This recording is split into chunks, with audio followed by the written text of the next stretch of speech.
Tamil senior great August 2007 கெட்டடி start. மாண்புமிகு பேரவைத் தலைவர் அவர்களே, இன்றைய தினம் எனக்கு கொடுக்கப்பட்டிருக்கிற நேரம் மிக குறைவாக இருந்தாலும் எனது கருத்துக்களை சுருக்கமாக உங்கள் முன் எடுத்து வைக்க மிகவும் விரும்புகிறேன்.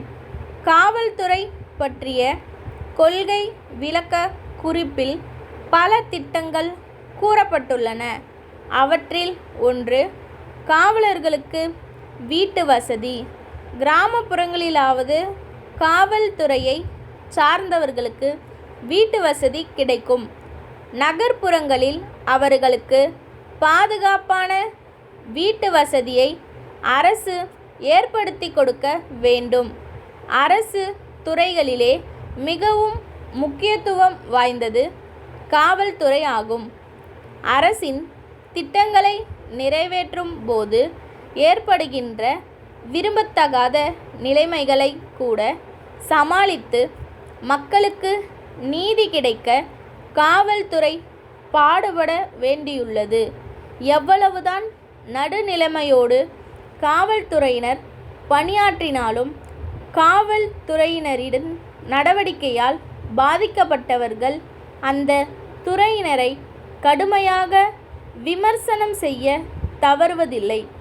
காவல்துறையினர் தங்கள் கடமைகளை ஆற்ற வழி செய்யும் வகையில் அரசு அவர்கள் பக்கம் துணை நிற்க வேண்டும். அரசியல்வாதிகளின் செல்வாக்கு காவல்துறையினருக்கு எதிராக பயன்படுத்தப்படுகிறது என்ற கவலை மக்கள் அனைவருக்கும் ஏற்படுகிறது. நகரங்களிலும் மாநகரங்களிலும் தொழிற்சாலைகள் அதிகமாக இருப்பதன் காரணமாக தொழிற்சங்க நடவடிக்கைகளும் மிகுந்து காணப்படுகின்றன. வேலை நிறுத்தம், கதவடைப்பு போன்று நிகழும்போது காவல்துறையினரின் உதவி தேவைப்படுகிறது.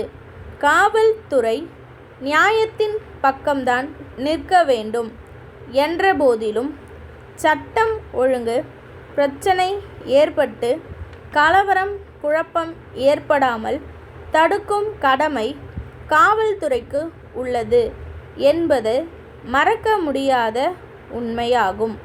அதேபோன்று மாணவர்கள் ஏதாவது காரணத்திற்காக போராட்டம் தொடங்கிவிடுகிறார்கள். மாணவர்கள் சம்பந்தப்பட்ட போராட்டங்களில் காவல்துறை கடுமையாக நடந்து கொள்ள முடிவதில்லை.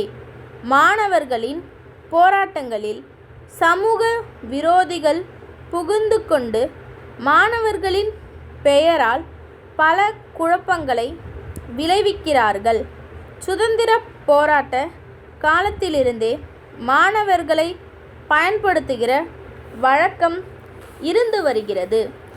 பலவிதமான எதிர்ப்புகளை சமாளித்து வெற்றி பெற்று நாட்டில் அமைதியை நிலைநாட்ட காவல்துறையினர் மிகுந்த பொறுப்புடனும் நேர்மையாகவும் பணியாற்ற வேண்டிய கட்டாயத்தில் இருப்பதை யாரும் மறுக்க முடியாது. சவால்களை எதிர்கொள்ள வேண்டிய நேரங்களில் காவல்துறை முறையான நடவடிக்கையை மேற்கொள்ள வேண்டும்.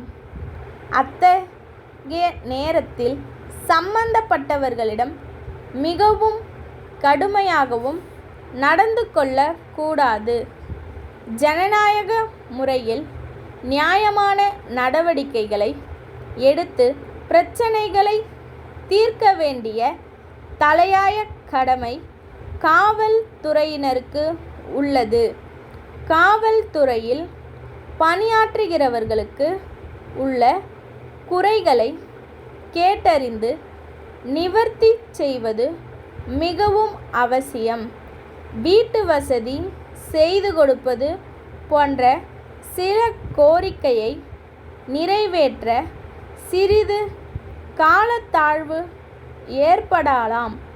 சிறிய மனக்குறைகளை உடனுக்குடன் தீர்ப்பது அவசியம் ஆகிறது. சங்கர் நகர் விநாயகர் ஆலய அறங்காவலருக்கு ராமன் சகோதரர்கள் எழுதும் கடிதம். அன்புடையீர், ஆலயத்தை சுற்றிலும் கட்டிடங்கள் கட்டி அவற்றை கடைகள் வைக்க வாடகைக்கு விடப்போவதாக தெரிகிறது. அவைகளில் 2 வாடகைக்கு எடுத்துக்கொள்வது குறித்து இக்கடிதத்தை எழுதுகிறோம். நகரின் பல பகுதிகளில் நாங்கள் பல்பொருள் அங்காடிகள் வைத்து வியாபாரம் செய்து வருகிறோம். மக்களுக்கு தேவைப்படும் பொருட்களை வாங்கி வைத்து மலிவான விலையில் அவற்றை பொதுமக்களுக்கு விற்பனை செய்து மக்களின் நன்மதிப்பை பெற்றுள்ளோம் என்பதை தங்களது கவனத்திற்கு கொண்டு வருகிறோம். வாடகை முன்பணம் மற்ற நிபந்தனைகள் குறித்து நேரில் பேசி முடிவு செய்து கொள்வதாக தயாராய் இருக்கிறோம். ஆண்டுதோறும் வாடகை தொகையை அதிகப்படுத்துகிற முறையில் 10 அல்லது 15 ஆண்டு நீண்டகால குத்தகை ஒப்பந்தம் செய்து கொள்வதற்கு நாங்கள் சம்மதிக்கிறோம். அவ்வாறு ஒப்பந்தம் செய்து கொள்ளும் போது ஆலயத்திற்கு நிரந்தரமான வருவாய் வருவதற்கு வழி ஏற்படும்.